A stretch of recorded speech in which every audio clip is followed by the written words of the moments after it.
जय हिंद बच्चों। Welcome to the English class with Garima Batra Chhindwara. और आज हम शुरू करने जा रहे हैं आपकी क्लास 12 की टेक्स्ट बुक फ्लेमिंगो की पोयम नंबर 3 को, जिसका नाम है कीपिंग क्वाइट। इसमें कवि कहते हैं, now we will count to 12 and we will all keep still. अब हम सब 12 तक 12 तक गिनती गिनेंगे और जब तक गिनती गिनेंगे तब तक हम सभी स्टिल रहेंगे, मतलब स्थिर रहेंगे, कोई भी मूवमेंट नहीं करेंगे। अब ये 12 का अर्थ यहाँ पर 12 घड़ी के 12 बजने से भी है और इस 12 का अर्थ कैलेंडर में 12 महीनों से भी हो सकता है, क्योंकि यहाँ पर पोएट ने कुछ भी मेंशन नहीं किया कि वो 12 मिनट्स बोल रहे हैं, आवर्स बोल रहे हैं, सेकेंड्स बोल रहे हैं या कि फिर वो 12 मंथ्स बोल रहे हैं। लेकिन ये उन्होंने रीडर्स के ऊपर छोड़ा है कि this is up to your wit, कि आप क्या सोचते हैं। और लेकिन अपनी तरफ से कवि सिर्फ ये कहते हैं कि हम 12 तक गिनती गिनेंगे और तब तक आप सभी को स्थिर रहना है। For once on the face of the earth, let's not speak in any language. अब यहाँ पे पूरी पृथ्वी पर कितनी तरह की लैंग्वेजेस बोली जाती हैं, अलग अलग रेस के, अलग अलग कास्ट के, अलग अलग क्रीड के लोग अलग अलग लैंग्वेजेस बोलते हैं। तो वो बोलते हैं, पहली बार इस पृथ्वी के ऊपर आइए हम कोई भी भाषा ना बोलें। मतलब ये जितनी तरह के लोग हैं ये सभी अपनी अपनी भाषाएं बोलना बंद कर दें। और वो किस तरह की भाषा में बात करें, वो साइलेंस की, शांति की या चुप्पी की भाषा में बात करें। वैसे भी जो मौन की भाषा होती है वो शब्दों की भाषा से ज्यादा इम्प्रेसिव, ज्यादा प्रभावशाली होती है। Let's stop for 1 second and not move our arms so much. आइए हम सभी 1 सेकेंड के लिए, अब 1 सेकेंड का लिटरेरी मीनिंग यहाँ पर है कि 1 सेकेंड नहीं, वास्तव में कुछ समय के लिए हम सभी अपने सभी आर्म्स को मूव करना बंद कर दें। आर्म्स के अंतर्गत आपके सभी इंस्ट्रूमेंट्स भी आते हैं, आर्म्स के अंतर्गत आपके वेपन्स, हथियार भी आते हैं। तो एक तरह से ये शांति की बात कर रहे हैं कि बाहरी तरफ से आप अपने शरीर से सभी मूवमेंट्स बंद कर दीजिए। हम चाहे अपना मोबाइल चेक करें, उसमें कोई मैसेज हो या नहीं हो, हम उसमें अपनी बहुत एनर्जी, अपना टाइम वेस्ट करते हैं। हथियारों के द्वारा बहुत सारे मनुष्यों की हत्या करते हैं। तो हम सभी तरह के मूवमेंट्स को, सभी तरह के इक्विपमेंट्स को या आर्म्स को यानी वेपन्स को बंद कर दें। ये यहाँ पर कवि के कहने का मतलब है। आगे पोएट कहते हैं, it would be an exotic moment without rush, without engines. Exotic का अर्थ होता है स्ट्रेंज, अनयूजुअल, जो कि बहुत ही एक्स्ट्रा ऑर्डिनरी मोमेंट होगा। ये एक बहुत ही एक्स्ट्रा ऑर्डिनरी, बहुत ही असामान्य सा क्षण होगा, बहुत ही खूबसूरत सा क्षण होगा। विदाउट रश, जिसमें कोई भागदौड़ नहीं होगी, कोई भीड़ नहीं होगी। विदाउट इंजन्स, जिसमें आपके व्हीकल्स भी मूव नहीं करेंगे, सब कुछ शांत होगा। We would all be together in a sudden strangeness. और क्योंकि ऐसा पृथ्वी पर पहली बार होगा तो ये एक स्ट्रेंजनेस ही होगी, क्योंकि लोगों को इतनी शांति की, इतने साइलेंस की, इतनी चुप्पी की आदत नहीं है। तो जब वो इस तरह की चुप्पी में रहेंगे तो वो सभी जब कोई भाषा बोलते हैं तब हम डिस्टिंग्विश करते हैं, हम उनके बीच में डिफरेंशिएट करते हैं कि ये अलग है और उनके बीच में दूरी आ जाती है, एक बैरियर बन जाता है। लेकिन जब कोई भी कुछ भी नहीं बोल रहा होगा तो वो सब एक मौन की भाषा बोलेंगे और एक शांति होगी और उस शांति में सब एक साथ होंगे। We would all be together, हम सभी एक साथ होंगे उस अजीब, अचानक सी चुप्पी में, उस अचानक सी शांति में। आगे कवि कहते हैं, fisherman in the cold sea would not harm whales. जो समुद्र में फिशरमैन है, जो मछुआरे हैं, वो भी व्हेल्स, मछलियों को कोई भी नुकसान नहीं पहुंचाएंगे, या जलीय जीवन को, एक्वेटिक लाइफ को कोई भी नुकसान नहीं पहुंचाएंगे। तो यहाँ पर जो कवि एक और संदेश देना चाह रहे हैं कि फिशरमैन सिंबलाइज करते हैं, रिप्रेजेंट करते हैं ताकतवर लोगों को, और व्हेल्स जो होती है वो वीकर सेक्शन, कमजोर लोगों को। तो जो ताकतवर हैं वो कमजोर लोगों को कोई भी नुकसान नहीं पहुंचाएंगे।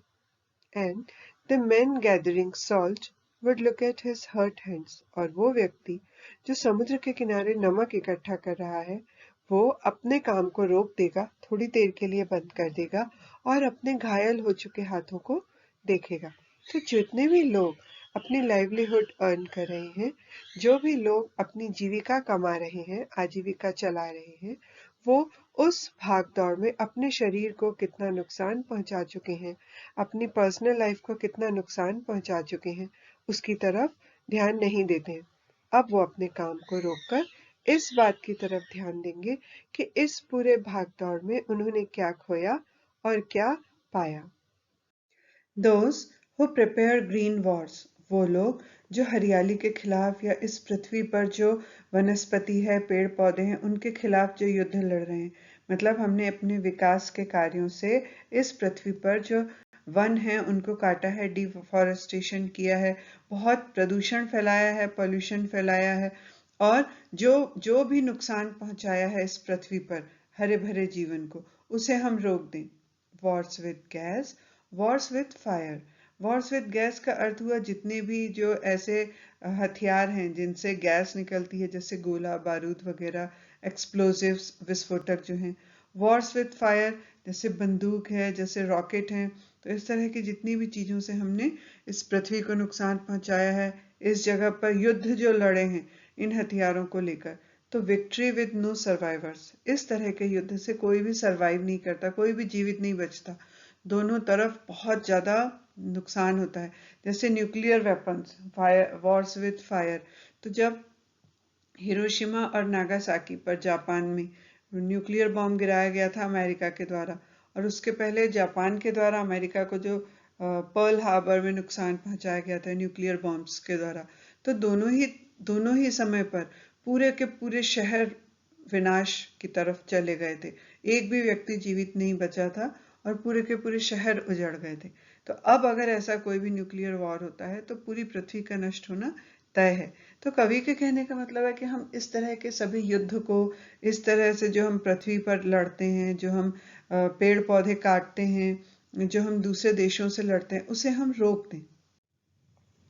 Word put on clean clothes. अब यहाँ क्लीन क्लोथ्स का अर्थ होता है जब लोग शांति की बात करते हैं तो वो सफ़ेद रंग का उपयोग करते हैं। तो सभी लोग ऐसे सफ़ेद रंग, साफ सुथरे कपड़ों का उपयोग करें, सभी ऐसे साफ कपड़े पहन लें, यानी एक दूसरे के साथ शांति से रहना शुरू करें।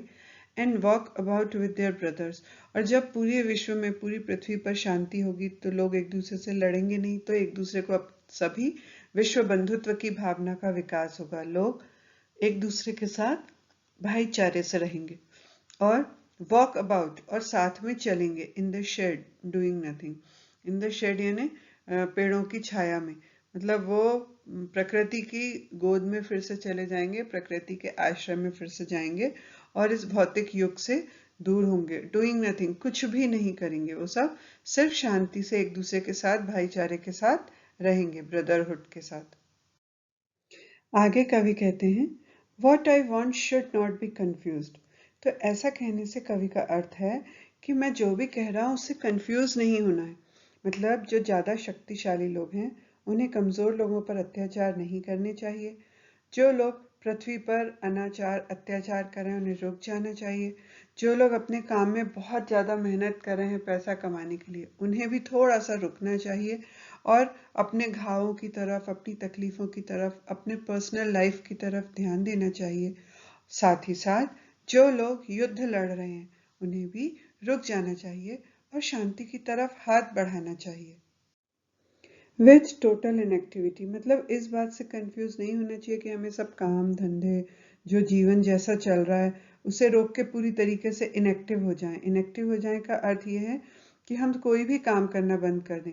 दरअसल में कवि ये नहीं बोलना चाहते कि हम काम बंद कर दें, हम काम करें, लेकिन उस काम से जो दूसरों को, पृथ्वी को, प्रकृति को, पर्यावरण को, कमजोर लोगों को जो नुकसान हो रहा है, उस नुकसान को हम रोक दें।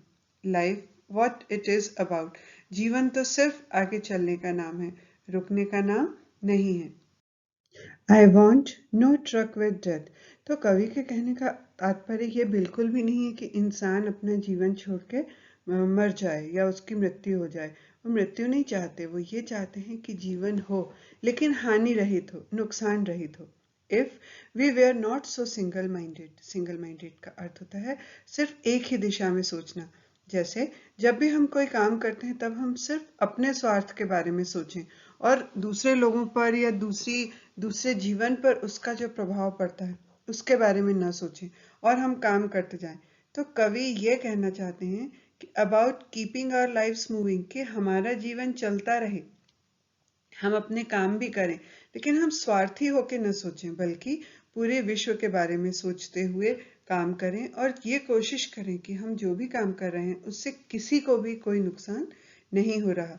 ना तो उससे प्रकृति को नुकसान पहुंच रहा है, ना ही उससे दूसरे लोगों के जीवन को नुकसान पहुंच रहा है, ना ही उससे हमारी पर्सनल लाइफ प्रभावित हो रही है। हम अपने काम के साथ साथ अपने परिवार को, अपने मित्रों को, अपने रिश्तेदारों को और समाज की भी भलाई के काम कर सकें। And for once could do nothing. Perhaps a huge silence might interrupt this sadness. जब हम अपना जीवन जी रहे होते हैं तो हम काम में, जैसे हमने पढ़ाई शुरू की, फिर हम अपनी स्कूल की पढ़ाई ख़त्म करके कॉलेज की पढ़ाई करते हैं, कॉलेज की पढ़ाई ख़त्म करके नौकरी में लग जाते हैं और जीवन भर पैसा कमाने में लगे रहते हैं। इस पूरे घटनाक्रम में, इस पूरे जीवन चक्र में हम कभी भी अपने खुद के बारे में नहीं सोचते, बस सिर्फ एक दौड़ भाग में लगे रहते हैं। दौड़ते रहते हैं, हम चलते रहते हैं कमाने के लिए, आगे बढ़ने के लिए, पैसा कमाने के लिए। तो ये सब हम रोक के एक बार शांति से बैठें और इतनी शांति से बैठें कि उस समय पे हमें कोई भी डिस्टर्ब ना करे, कोई भी इंटरप्ट ना करे और इस पूरे दुखी जीवन को जिसको हम जी रहे होते हैं, ऑफ नेवर अंडरस्टैंडिंग आवरसेल्व्स, हम अपने आप को भी नहीं समझ पाते हैं, हम अपनी इच्छाओं को, अपनी आकांक्षाओं को नहीं समझ पाते, सिर्फ हम एक पैसा कमाने वाले रैट रेस में शामिल हो जाते हैं। End of threatening ourselves with death, और आखिरी में जब ये सब काम खत्म हो जाता है तो हम उसके बाद मृत्यु को प्राप्त होते हैं। तो उस मृत्यु के भय से दूर हों, उस परम शांति को प्राप्त करें जहाँ पर कि हम मेडिटेशन करें, अपने आप को देखें, अपने आसपास समाज को देखें, किसका हम भला कर सकते हैं उस पर हम ध्यान दें। Perhaps the earth can teach us, as when everything seems dead and later proves to be alive. शायद जब हम शांति से बैठेंगे और अपने दुखों के बारे में सोचेंगे तो हमें समझ में आएगा और उस समय पर शायद जो पृथ्वी है वो हमें सिखा सकती है कि जब सब कुछ हमें मृत लगता है, ऐसा लगता है सब कुछ खत्म हो गया, तब बाद में भी वहां से फिर से नया जीवन निकलता है, नए जीवन का अंकुरण होता है। जैसे कि एक बीज जब पृथ्वी के अंदर होता है तो ऐसा लगता है कि उसकी मृत्यु हो गई, वो खत्म हो गया, लेकिन बाद में उसी बीज में जब बरसात का पानी गिरता है तो उससे नया जीवन निकलता है, नए पौधे का विकास होता है। तो कवि के कहने का यही मतलब है कि हम जो भी कर रहे हैं उसे हम थोड़ी देर के लिए रोक दें, इंट्रोस्पेक्ट करें, यानी अपना आत्मविश्लेषण करें कि हमने क्या किया है, हमने क्या खोया है, हमने किसका क्या नुकसान किया है। तो कवि ये बिल्कुल भी नहीं कहना चाह रहे कि आप सब कुछ खत्म कर जाओ और आपकी मृत्यु हो जाए, बल्कि वो ये कहना चाह रहे हैं कि now I will count up to 12 and you keep quiet and I will go, कि भाई तुम्हें सब कुछ हमेशा के लिए खत्म नहीं करना है, लेकिन इस दौड़ भाग से, इस अत्याचार से कुछ समय के लिए शांति लो, थोड़ा सोचो कि हम क्या कर रहे हैं, हम कहाँ जा रहे हैं, हमारा क्या उद्देश्य है। और इस तरीके से जैसे फिर से एक मृत्यु के बाद नया जीवन का संदेश प्रकृति देती है कि जैसे बीज से फिर से एक नया पौधा उगता है, बिल्कुल उसी तरीके से आप फिर से काम करना शुरू कर देना और उसके बाद एक नया जीवन जैसा होता है, हरा भरा, सुंदर, निर्मल, बिल्कुल वैसा ही आपका काम हो। पहले के स्वार्थी जीवन से आप बिल्कुल मुक्त हो जाओ।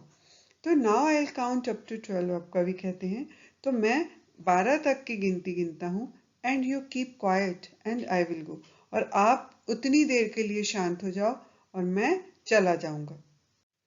क्योंकि कवि का उद्देश्य तो पूरी पृथ्वी पर इस शांति को, इस भाईचारे को, इन अत्याचारों को खत्म करने को की तरफ अपना ध्यान है। तो वो कहते हैं जब तुम इस शांति में रहोगे, इंट्रोस्पेक्शन करोगे, एनालिसिस करोगे, पूरा विश्लेषण करोगे अपने जीवन का, अपने कामों का और उन कामों का पृथ्वी पर दूसरे लोगों पर क्या प्रभाव पड़ता है उसका, तब मैं यहाँ से चला जाऊंगा और इसी संदेश को दूसरे लोगों तक, पृथ्वी के बाकी हिस्सों तक भी पहुंचाऊंगा।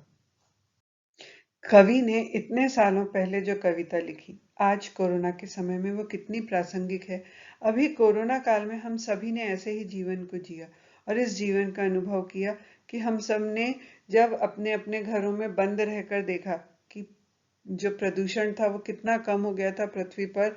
सभी शहरों में हवा बहुत शुद्ध हो गई थी और लोगों ने भाग दौड़ आपाधापी सब बंद करके अपने अपने घरों में रहकर देखा। इसका मतलब उन्होंने इंट्रोस्पेक्शन करके देखा कि वो क्या करते आ रहे थे और उससे कितना नुकसान पहुंचा रहे थे पृथ्वी को। तो ये बहुत ही प्रासंगिक है कविता आज के समय में। तो अब हम इस पोएम की एक्सरसाइजेस को देखते हैं। What will counting up to 12 and keeping still help us achieve? 12 तक गिनती गिनना और स्थिर खड़े रहना क्या प्राप्त करने में हमारा सहायक होगा? और इसका उत्तर है Counting up to 12 and keeping still will help us to start our works in a better way.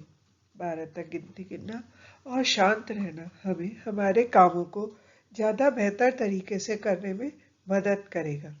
We can also feel peace and love for everybody in the world. हम इस संसार में सभी लोगों के लिए प्यार और शांति भी महसूस करेंगे। नेक्स्ट क्वेश्चन है, do you think the poet advocates total inactivity and death? क्या आपके विचार से कवि पूर्ण निष्क्रियता और मृत्यु का समर्थन करता है? And the answer is no, the poet does not say this. नहीं, कवि ऐसा बिल्कुल भी नहीं कहते हैं। He only says to take from a break from the activities that harm others, nature, our health and personal life. वो सिर्फ हमें उन कामों से एक ब्रेक लेने के लिए या थोड़ी सी दूरी कुछ समय के लिए बनाने के लिए कहते हैं जो काम दूसरों को नुकसान पहुंचाते हैं या प्रकृति को नुकसान पहुंचाते हैं, हमारे स्वास्थ्य को नुकसान पहुंचाते हैं और हमारे व्यक्तिगत जीवन को नुकसान पहुंचाते हैं। We introspect and then start our work again. हमें एक बार अपने आत्म अवलोकन करना चाहिए और उसके बाद फिर काम शुरू करना चाहिए। आत्म अवलोकन हमारी मदद करेगा हमें ये पता करने में कि कौन से काम ऐसे हैं जो हमें या हमारे पर्यावरण को नुकसान पहुंचा रहे हैं। नेक्स्ट क्वेश्चन है, What is the sadness that the poet refers to in the poem? वो उदासी क्या है जिसे कवि ने कविता में जिक्र किया है? And the answer is the sadness that the poet refers in the poem is that those who are always busy in working hard don't get time to understand themselves. यहाँ पर उदासी से कवि का तात्पर्य है कि इस कविता में वो सभी लोग जो हमेशा कड़ी मेहनत करने में व्यस्त रहते हैं, उन्हें अपने आप को समझने का समय नहीं मिलता। We can understand ourselves only if we stop all activities and introspect. हम अपने आप को सिर्फ तभी समझ सकते हैं जब हम सभी क्रियाकलापों को बंद करें और आत्म अवलोकन करें। क्वेश्चन है, What symbol from nature does the poet invoke to say that there can be life apparent stillness? कवि यह उदाहरण देने के लिए कि प्रत्यक्ष स्थिरता में जीवन हो सकता है, प्रकृति से कवि क्या प्रतीक लेते हैं? And the answer is the poet uses the symbol of the earth. कवि वह प्रतीक के रूप में पृथ्वी को मानते हैं। He says that in winter the earth seems to be dead. वो कहते हैं कि ठंड के समय या सर्दियों के समय पृथ्वी मृत प्राय हो जाती है, मतलब उसमें जीवन ऐसा लगता है जैसे जीवन खत्म हो गया हो। But later in spring it seems that it is alive. लेकिन वसंत ऋतु में वह पुनः जीवित हो गई है ऐसा लगता है। Thus the poet proves that there is life in stillness. और इसलिए कवि यह सिद्ध करता है कि स्थिरता में भी जीवन है, मतलब जीवन जब आपको ऐसा लगता है कि खत्म हो गया है, तब भी उसके अंदर कहीं ना कहीं जीवन छुपा रहता है, जीवन की संभावनाएं रहती हैं। And now let's see some extra or internal questions from this poem. प्रश्न है Why does the poet say to us to keep still? कवि हमें शांत और स्थिर रहने के लिए क्यों कहते हैं? And the answer is the poet wants us to stop our all worldly activities for a few moments and introspection. कवि हमें कहना चाहते हैं कि हमें अपने सांसारिक क्रियाकलापों को कुछ क्षण के लिए रोक देना चाहिए और कुछ समय के लिए अंतरावलोकन या आत्म अवलोकन करना चाहिए. It helps us to understand ourselves. ये हमें स्वयं को समझने में मदद करता है. It refreshes us to do our work in a better way. यह हमें तरोताजा कर देता है और हम अपने कार्यों को और भी अच्छी तरह से कर सकते हैं. What is an exotic moment? The poet Pablo Neruda wishes for. वह मोहक क्षण या शानदार पल कौन सा है जिसकी कवि पेब्लो नेरुडा ने कामना की है? इसका आंसर है According to the poet, it is the moment of quiet introspection. कवि के अनुसार ये जो अति मोहक क्षण है ये आत्म अवलोकन करने वाला है. He calls it exotic because it gives us some strange feeling. हम इसे मोहक इसलिए भी कहते हैं या इसे विलक्षण इसलिए भी कहें क्योंकि इससे कुछ अद्भुत महसूस होता है. We'll be able to feel and understand ourselves. हम इस योग्य होते हैं कि हम खुद को महसूस कर सकते हैं और समझ सकते हैं. Then we shall come out of greed, selfishness and cruelty. और ऐसी स्थिति में हम लालच, स्वार्थ और निर्दयता या क्रूरता से ऊपर उठ जाते हैं. नेक्स्ट क्वेश्चन है What does the poet say about the fishermen? कवि मछुआरों के लिए क्या कहते हैं? And the answer is the poet says that the fishermen must do introspection and stop harming the whales because of their greed. कवि कहते हैं कि शांत अंतरावलोकन मछुआरों की जिंदगी में परिवर्तन लाएगा. उसके बाद वे समुद्र में व्हेल मछली को अपने स्वार्थ के लिए परेशान नहीं करेंगे या अपने लालच के लिए परेशान नहीं करेंगे. They will catch only that much fish which is necessary for their survival. वे उतनी ही मछली का शिकार करें जितनी उन्हें अपने जीवन के लिए जरूरी है. नेक्स्ट क्वेश्चन है What does the poet say about the man gathering salt? कवि नमक एकत्रित करने वाले व्यक्ति के बारे में क्या कहते हैं? And the answer is the man is collecting salt continuously because of his greed and hurt his hands. वह व्यक्ति लगातार अपने लालच के कारण नमक को एकत्रित करता है और इसी क्रम में वह अपने हाथों को जख्मी कर लेता है. The poet says that he must stop his work and do introspection. कवि कहते हैं कि यदि वह कुछ क्षणों के लिए शांत होकर अंतरावलोकन कर लेता है तो उसे अपने लालच और गलती का एहसास हो जाता है. He will see his hands and control his greediness. वो अपने हाथों को देखेगा और अपने लालच को छोड़ देगा. नेक्स्ट क्वेश्चन है Why does the poet tell us to count 12? कवि हमें 12 तक गिनने के लिए क्यों कहते हैं? And the answer is the poet tells us to count 12 because there are only 12 hour signs in the clock. कवि हमें 12 तक की गिनती गिनने के लिए इसलिए कहते हैं क्योंकि एक घड़ी में घंटे के सिर्फ 12 ही निशान होते हैं.